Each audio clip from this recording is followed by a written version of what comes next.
Estamos de volta com o programa Cidadania. Hoje o nosso convidado é o Dr. André Luiz Mendes da Silveira, delegado responsável pela Delegacia de Delitos de Trânsito, Divisão de Crimes Ambientais e também ao consumidor. Doutor André, qual a importância, vamos dizer assim, né, da população na colaboração de denunciar esses crimes contra o consumidor, ambiental, de trânsito, né, junto à delegacia que o senhor comanda? Bom, o nosso efetivo ele é pequeno, né? Nós trabalhamos com 5 policiais e mais 5 servidores entre contratados e cedidos. Okay. E nós temos uma vasta área de abrangência, né? Que vai, como nós falamos, de Grã-Pará, Braço do Norte, até Tubarão, de Sangão a Capivari. Então, é impossível nós estarmos em todos os locais, né? E nós contamos muito com o apoio da população. Claro que nós temos sempre procurado gerenciar até pelos parcos recursos materiais humanos também, né, para fazer as investigações. Hoje nós temos alguns inquéritos assim, bastante complexos contra o município de Capivari, contra Tubarão, mais alguma coisa contra Jaguaruna. Tivemos algumas ações com a área de desmatamento que também... mas sempre ou nós atendemos ou repassamos, dependendo, ou conversamos com o delegado responsável pela área, né, para ver quem vai tomar a frente naquela investigação. Quando os casos são de maior proximidade, a gente fica com o município. Quando os casos requerem perícias maiores ou alguma coisa, nós apoiamos os delegados municipais ou, a pedido deles, às vezes, assumimos os inquéritos. Então é importante a ajuda da população nesse sentido. É fundamental, porque nós não conseguimos estar em todos os locais. Recentemente, essa situação do depósito de lixo aos fundos da Prefeitura de Capivari foi a população que denunciou, né? Se não fosse a população, nós não teríamos tomado ciência. Ok, nós vamos pedir até para colocar na tela o telefone, então, né, doutor? É o 181. 181. Né? Denúncia anônima, sem identificação. Anônima, né? Sem identificação. E o 3631-9403. Esse, normalmente, nós colhemos alguns dados através desse para poder dar um encaminhamento melhor, porque às vezes é necessário conversar com a pessoa. Temos crimes ambientais ou situações ambientais muito complexas. Certo. Por exemplo, nós temos agora, recentemente, um bairro reclamando de um forte odor de fritura. Então, se nós não tivermos um contato com a pessoa para entender o que é forte odor de fritura, fica até difícil, né? Mas ali, pelo visto, também tem caracterizado, sim, uma situação, porque Existe um crime nesse sentido, doutor? É que toda a alteração que possa causar um dano ao meio ambiente ou às pessoas poderá caracterizar. Então, não é uma coisa específica. Por exemplo, o som, o ruído alto, certo, né? Aquele bar que coloca ruído alto.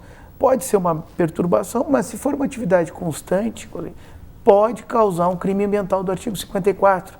Então, ele é um tipo penal em aberto, assim, ele permite, né, encaixe de outras situações. Em média, quanto tempo leva, né, cada processo na delegacia para encaminhar, doutor? Uma pergunta variável, uma pergunta com uma variedade, né, muito grande. Depende de perícias, alguns casos, que vão a Florianópolis, que vão a Criciúma. Certo.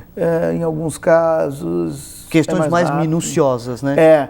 Um inquérito de loteamento irregular, por exemplo, que é uma prática comum. Às vezes envolve 50 oitivas. Todos aqueles que construíram as casas, então é um loteamento inteiro. Que tem que se avaliar ponto por ponto. Tem que se avaliar e tem que ser feita a perícia no local. Então, um pássaro apreendido é um TC, na hora. Sai dali, já compromissado, já está indo para o fórum procedimento. Agora, o inquérito de loteamento é complexo. Então, na área ambiental existem diversas situações. E relacionado às leis, doutor, para que vocês possam trabalhar, o que o senhor acha das leis? Elas são brandas, elas são suficientes ou não para punir algumas... às vezes o pessoal avalia isso, pô, mas o cara lá foi preso, o cara da empresa tal, já está solto, enfim, como é que pode aquele crime? Como é que é isso, né, para a delegacia? Bom, eu tenho uma primeira ressalva que eu acho que lei, ela tem um poder intimidador, mas lei não evita Correto. crime. O que evita crime é a educação. É a boa conduta. É a educação. Eu preferia que o Brasil investisse muito mais em educação, que aí nós estaríamos reduzindo muitos crimes. Muitos crimes que se praticam em termos ambientais, as pessoas nem sabem que crime é. Eles têm aquela conduta porque o meu pai fazia, porque o meu avô fazia. Porque Aquela cultura do jeitinho brasileiro. Uns também, um pouco do jeitinho, um pouquinho, porque antigamente era permitido, aí não sabe que mudou, não sabe como é que fez, já estava aqui antes da lei, agora... Então, não sabem. Então, assim, educação é fundamental. A lei, eu acho ela suficiente, porque ela traz mecanismos muito interessantes. A responsabilização da pessoa jurídica, a responsabilização do proprietário. Ela traz multas significativas, né? Ela traz a possibilidade da pessoa reduzir a multa se ela se efetivamente preocupar em minimizar o seu dano. Então, eu acho que a lei ela é bem interessante. É um pouco confusa, principalmente com essa discussão. A área consolidada é 5, é 10, é 15. Lá no último artigo, ainda estava falando esses dias com o procurador da Fátima, o Geraldo. Pode, não pode, mas tem um artiguinho lá atrás que diz que pode, outros não pode. Ela é um pouco confusa, mas assim, em termos de reprimenda, eu entendo que ela é suficiente, sim.